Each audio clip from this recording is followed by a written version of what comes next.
ஒரு நாள் இல்லாட்டி ஒரு நாள் உன் பொண்ணுக்கு மாப்பிள்ளை கேட்டு என் வீட்டுக்கு தானே வரணும். அன்னைக்கு வச்சுக்கிறேன். ஆமா, நீயே மூஞ்ச தொங்க போட்டுட்டு இருக்க.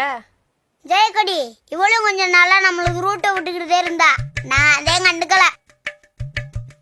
அதே மூஞ்சிய தொங்க வச்சுக்கிட்டு இருக்கா.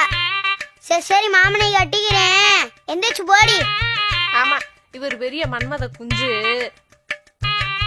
இப்படி பார்த்தா மன்மத குஞ்சு மாதிரி தெரியாது. ஒரு நிமிஷம். இப்ப மன்மத குஞ்சு மாதிரி தெரிறனா? இருடி, ஒரு நாள் நீ தூங்கிட்டு இருக்கப்போ குஞ்ச புடிச்சு நறுக்கி விடணும் இல்லையான்னு பாரு. ஏய் ஜெயக்கொடி, அவசரப்பட்டு வெட்டிட போற. உன் மக வாழ்க்கை இது நம்பிட்டே இருக்கு. அத போய் அறுக்கணும்ன்ற. பேரம்பேத்தெல்லாம் பாக்கணுமா வேணாமா? அதுக்குள்ளயும் போய் சேர்ந்துடாத. வாய மூடுறா, எதிர்த்து பேசிக்கிட்டு. நீங்க சொல்லுங்க கலையரசி, உங்களுக்காக உயிரே தருவேன். வாய மூட மாட்டேனா?